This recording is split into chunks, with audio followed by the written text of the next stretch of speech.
Hello, j'espère que vous allez bien. Je vous retrouve pour une update lecture et je vais vous présenter un roman, deux mangas et une bande dessinée par ordre de préférence. Je vais ainsi vous parler du tome 2 des Carnets de cerises, le livre d'Hector de Joris Chamblin et Aurélie Néret, publié dans la collection Métamorphose des éditions Soleil, puis du tome 1 de Tom à Belle Étoile de Lalako Kojima, publié chez Nobi Nobi, du tome 1 de Somalie et l'esprit de la forêt de Yako Gureshi, publié chez Komiku, et enfin un immense coup de cœur pour le roman Emmuré d'Alex Bell, publié chez Milan.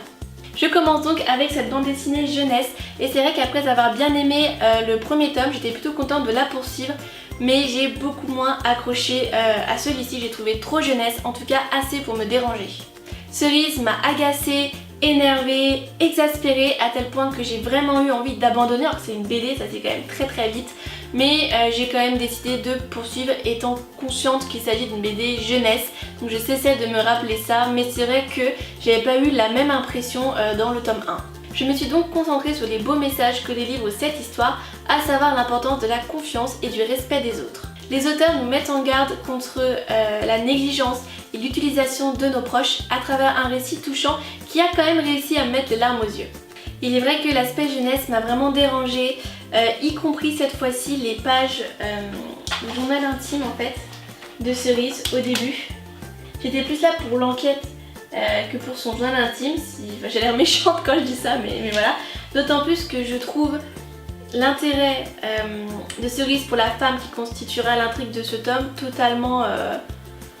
elle s'y intéresse juste parce que cette femme sort de chez elle tous les mardis à 15 h avec un livre dans les mains. Je veux dire, tout le monde fait ça, que ce soit pour aller à l'école, au travail, à la piscine, faire les courses, on part tous les jours, à la même heure.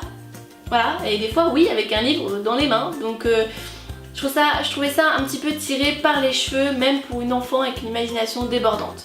De là à l'espionner, à se lancer dans une enquête, je trouvais ça un petit peu too much, donc voilà, ça plus le comportement de Cerise, ça n'a pas vraiment marché avec moi. En tout cas, l'intrigue est en soi émouvante, certains personnages sont attendrissants et voilà, il y a quand même des répliques qui m'ont touchée, ouais, que j'ai trouvé pour le coup vraiment mature, et je trouve ça bien d'avoir dans des livres jeunesse des beaux messages. Je vais donc vous lire une réplique que j'ai relevée qui me plaît particulièrement. Ne fais pas la même erreur qu'Hector, car quand on enferme ce que l'on ressent tout au fond de soi, on finit par en devenir prisonnier. Parle, n'aie pas honte de ce que tu ressens, exprime tes doutes, tes peurs. Dis à ceux que tu aimes ce que tu as dans le cœur, ils te seront à jamais reconnaissants. Sur le blog, je lui ai mis la moyenne, la couverture reste très jolie, il y a donc des beaux messages, certains personnages sont quand même plutôt cool, l'intrigue est bien trouvée, c'était quand même assez original, mais voilà, l'aspect trop jeunesse et le comportement ultra agaçant de Cerise m'ont dérangé.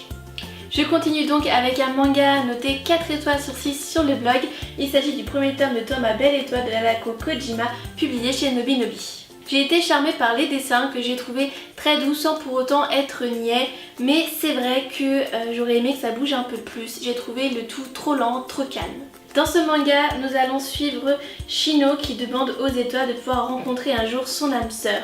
Des années plus tard, dans son nouveau lycée, il va faire la connaissance d'Ichigo Sera, une jeune fille mystérieuse qu'il désire revoir plus que tout. C'est en lui courant après qu'il finira, sans vraiment le vouloir, par rejoindre le club d'astronomie de l'école, mais malheureusement pour lui, Ichigo est souvent absente. Quel secret cache-t-elle? Derrière la légèreté du shoujo, les petites étoiles, les jolies petites couleurs, il y a des thèmes un peu plus graves abordés, enfin même beaucoup plus graves, comme le harcèlement scolaire, sexuel.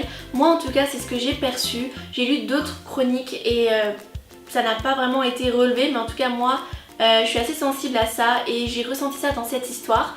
Donc en tout cas, que ce soit voulu ou non, je trouve que c'est une bonne chose d'aborder de tels sujets dans la littérature, qui plus est dans les mangas, dans une histoire comme celle-ci afin de sensibiliser. Ayant saisi cet aspect un peu plus sombre de Toi ma belle étoile, j'ai été assez surprise de la fin où on découvre la nature du secret d'Ichigo. Je ne veux pas vous spoiler en vous disant quoi que ce soit, hein, pas la révélation mais même des petites choses. Alors je vous laisse aller voir la chronique sur mon blog qui est déjà écrite et qui arrivera dans les jours à venir, ou qui sera peut-être même déjà arrivée quand cette vidéo sera mise en ligne. Il y a une balise spoiler dans ma chronique où je ne révèle pas ce qu'est le secret d'Ichigo, mais je parle un peu plus de ma surprise, de ce à quoi je m'attendais, etc. En tout cas, j'ai bien aimé l'originalité de ce récit, cette histoire qui se déroule dans un club d'astronomie, c'est autour des étoiles. Je trouve ça assez original et ça change des autres histoires qui se déroulent dans un lycée. Même si je me suis parfois un peu perdue avec les prénoms, j'ai bien aimé cette histoire, ce format, ces dessins, ces couleurs. C'est un manga que je trouve vraiment très doux. Même si les thèmes sont importants et bien traités, voilà, j'aurais aimé que ce soit un petit peu plus dynamique. En tout cas, c'était une très belle surprise. L'avant-dernier livre de cette update n'est autre que Somali, l'esprit de la forêt, le premier tome de Yako Goreishi, publié chez Komiku. Et ce livre a frôlé le coup de cœur. Malheureusement, ce n'en est pas un à cause du manque de dynamisme, encore une fois. Dans cette histoire, nous allons arriver dans un monde dominé par les créatures non humaines où les hommes sont réduits à une existence clandestine pour pouvoir échapper à la persécution sans répit de ses nouveaux maîtres. Mais un jour, un golem gardien des forêts va recueillir une fillette de la race humaine en voie d'extinction et va décider d'entreprendre avec elle un périlleux voyage afin de retrouver ses parents. Tout d'abord, charmée par la couverture et par le résumé que j'ai trouvé original et alléchant, je me suis laissée tenter par les 2 premiers tomes de cette série, publiés donc de la même maison que le maître des livres de Miyaru Shinohara, The Ancient Magus Boy de Kore Yamazaki ou encore Minuscule de Takuto Kashiki. Je ne me suis pas trompée et cette lecture est une excellente découverte, les dessins sont magnifiques, il fourmille de détails, l'univers est ultra riche, que ce soit au niveau de son histoire avec un grand H, des créatures qui le peuplent. Je salue vraiment l'imagination de l'auteur parce que c'est ultra original, d'autant plus que le lecteur se retrouve propulsé dans ce monde qu'il ne connaît pas dès le départ. Même si les dessins sont superbes avec des paysages très détaillés et des personnages un petit peu plus ronds, un petit peu plus simples, à l'image de Minuscule de Kashiki, j'aurais aimé que ça bouge un petit peu plus. En effet, j'ai été séduite par l'intrigue, par l'univers, par les personnages, mais ça manque de dynamisme et je pense qu'avec un peu plus d'action, ce manga aurait été un coup de cœur.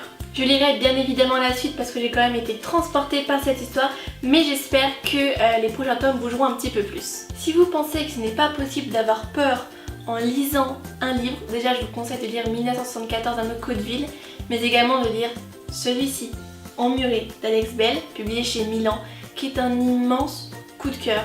Je l'ai adoré, même s'il m'a empêché de dormir la nuit. Dans cette histoire, nous allons rencontrer Sophie, une jeune fille, une adolescente, qui va aller rendre visite à sa famille dans un vieux manoir écossais qui était auparavant une école pour filles où ont eu lieu de tragiques accidents. Elle va y retrouver ses cousins, Cameron, taciturne, Piper, un peu trop parfaite, et Lilia qui a une étrange phobie des os, même des siens. Et puis il y a Rebecca dont la chambre est remplie de vieilles poupées, Rebecca qui est morte, Rebecca qui est de retour par la faute de Sophie. Fan de l'horreur au cinéma, j'avais envie de lire un livre du même genre et finalement je me suis laissée tenter par celui-ci suite aux avis positifs que j'ai pu lire. On me l'a offert, je l'ai lu tout de suite et je l'ai adoré. D'ailleurs, entre parenthèses, ça fait du bien d'acheter un livre, de lire un livre fraîchement acquis. Le moins que l'on puisse dire, c'est que j'ai adoré. En 2 jours, il était terminé. J'ai vraiment adoré. Il n'y a aucun temps mort, j'étais aussi tendue devant mon livre que devant un film d'horreur. C'est oppressant, morbide, macabre, sinistre, glauque, bref, tout ce que j'aime. J'ai de suite été plongée dans cette histoire et j'avais vraiment la chair de poule. J'étais effrayée, parano et mal à l'aise, seule chez moi et le pire c'était la nuit, j'essayais vraiment de pas y penser parce que j'avais vraiment peur de faire des cauchemars. J'ai lu les 90 premières pages d'une traite et la suite a suivi. C'était vraiment hyper addictif en fait. Toutefois, en à peine 100 pages, il y avait déjà assez d'erreurs pour commencer à m'agacer. Heureusement par la suite ça allait mieux, alors est-ce que c'était vraiment le cas ou est-ce que c'était moi qui étais trop à fond dans la lecture pour m'en rendre compte? Je ne sais pas. En soi, ce roman n'a rien d'original. Une ancienne école pour filles, des poupées, des murmures, d'étranges visions, mais c'est très bien pensé, très bien écrit et j'imagine sans mal ce livre adapté à l'écran. Ce livre est vraiment un immense coup de cœur, je pourrais vous en parler des heures, je voulais avoir peur et j'ai été servie. Alors vraiment si vous cherchez vous aussi un livre dans ce style, foncez. Et voilà, cette vidéo est maintenant terminée, j'espère qu'elle vous aura plu. N'hésitez pas à laisser un petit commentaire, un pouce bleu afin que je sache si vous avez aimé ou non cette vidéo et à vous abonner et je vous dis à très bientôt.